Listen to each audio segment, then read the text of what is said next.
with Rainier, Alfonso. How you going, man? Yeah, good, bro. Good. Good. Thanks for having me. And I guess it's been a long time coming for us. We've known each other for a very, very long time, and so much has changed, since school. Yes, it has. We've seen each other grow. Really excited to hear your journey as a father, as a husband, someone living in this area as well, and it'd be great to hear sort of your comments around your life at the moment as a husband and as a father to a son.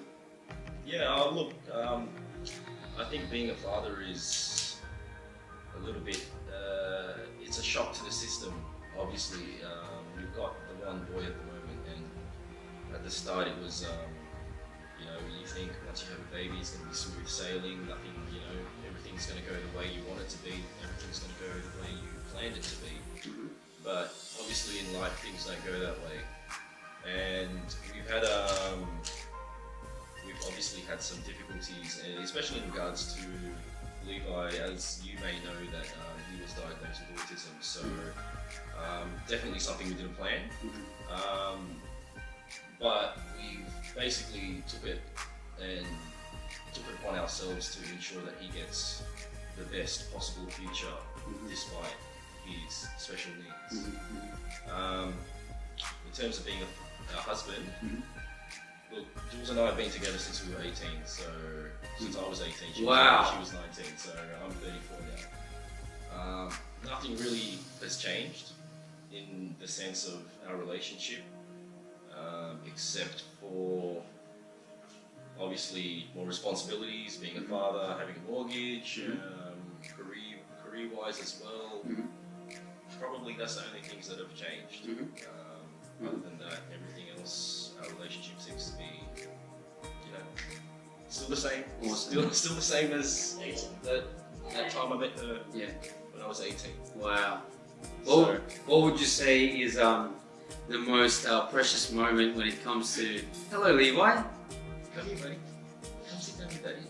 What would you say would be the most special moment that you have as a father to your son, especially going through the motions of finding out about his condition and then overcoming that? What would be those special times that you can recall? The special times are basically every day. He surprises us every day. Yeah, that's right. So he's undergoing intensive therapy at the moment called applied behavior analysis, where he has therapy minimum of 20 hours per week. He has therapy 3 hours in the morning, 2.5 hours at night. So he's basically doing a full-time job with his therapy. So that in itself gives me great pride and happiness that he's going through all this and he's improving every day. Yeah. So, at the start of his program, he was not talking, not reactive, doesn't respond to his name. But now he's, he can do all those things. He's improving every day. He's obviously not your typical boy where we play catch. Yep. He has to learn from the very beginning of what a ball is, the action of throwing, and he's getting there. He amazes me every day. That's amazing. And how supportive has your wife been throughout the whole process, and vice versa? I'd really like to know, as a man, really how you've carried that journey with your wife. It's been difficult. We've had to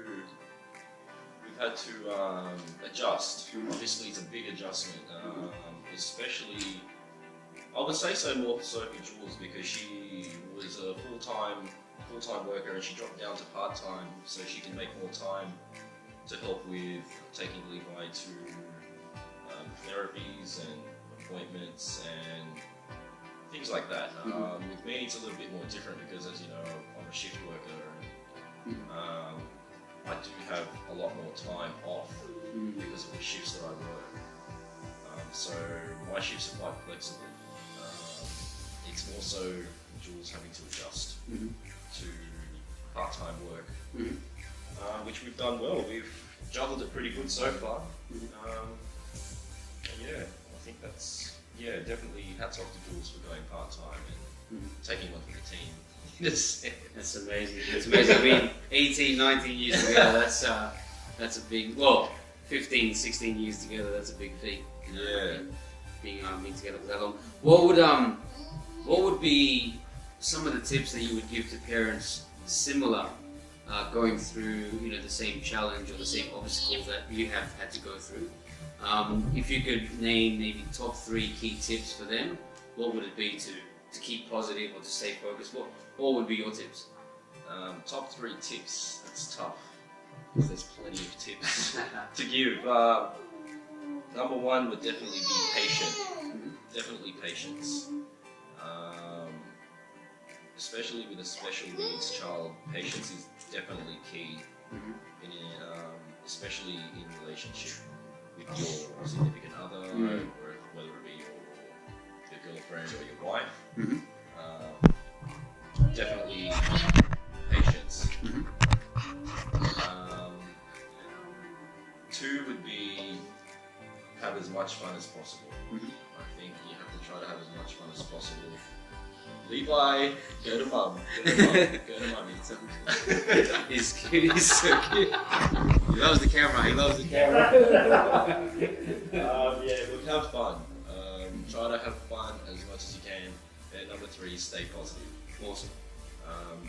Being positive, especially in tough times, is what gets you through every day. It's what gets you through his tough times when he's, obviously not doing what we're hoping he'd be doing, but as long as he goes to the road of improvement, you always have to stay positive in that regard. That's really inspiring because I think a lot of the people that I hear and that I've interviewed in the past who have had to go through similar things, similar challenges, with cancer, with people who are disabled, people who have had a stroke. I don't know if you know, but my parents had a stroke in the same year, 2006.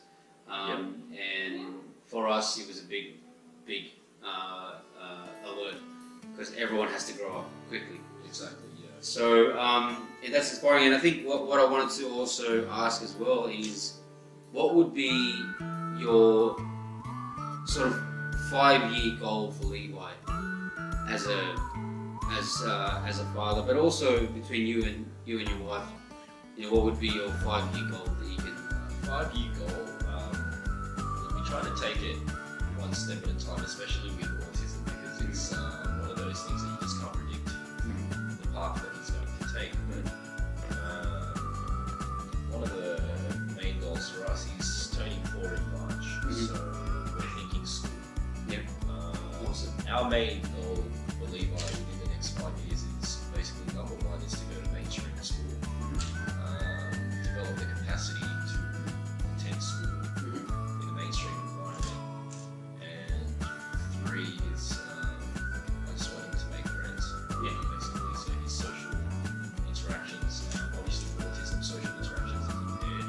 He doesn't understand social interactions, and that's something we're working on in therapy. So that's one of the main 5-year goals is for us to, for him to make friends and initiate the contact with other children, especially at this age, so that he can create those friendships. Appreciate it, man.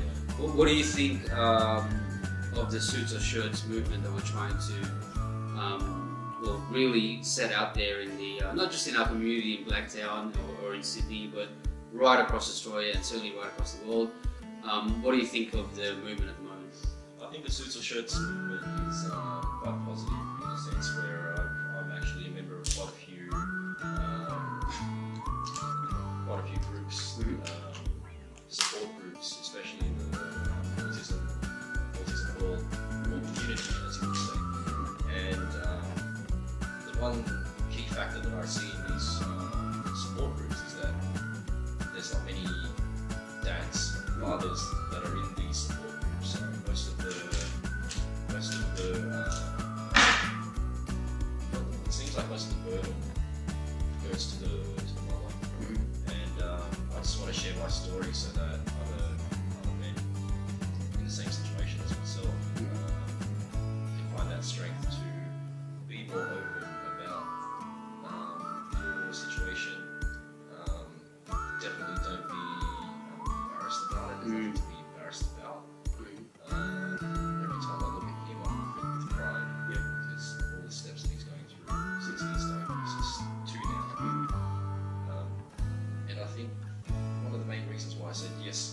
for this interview is that so somebody else can be motivated to speak to others. It's one of those things that, you know, men do have a lot of pride, but you need to put that aside for the sake of your child, for the sake of your family, for the sake of, you know, all your friends and family around you.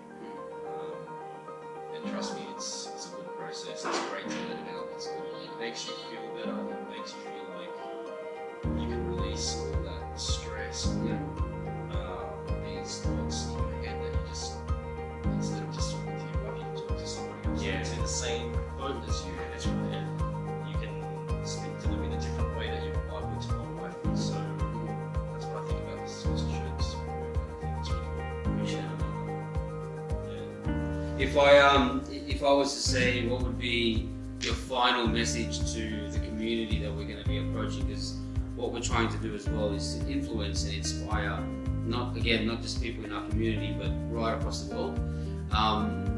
From Rainier, as a husband, as a father, what would be a 30-second blurb? Oh, what's 30 seconds.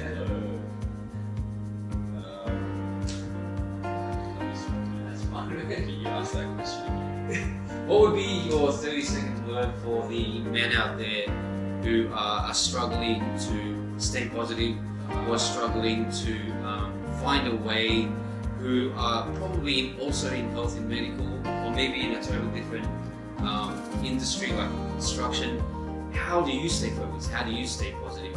And what would be your 30-second message to those guys? You gotta find an outlet. I think definitely find an outlet. Find time for yourself.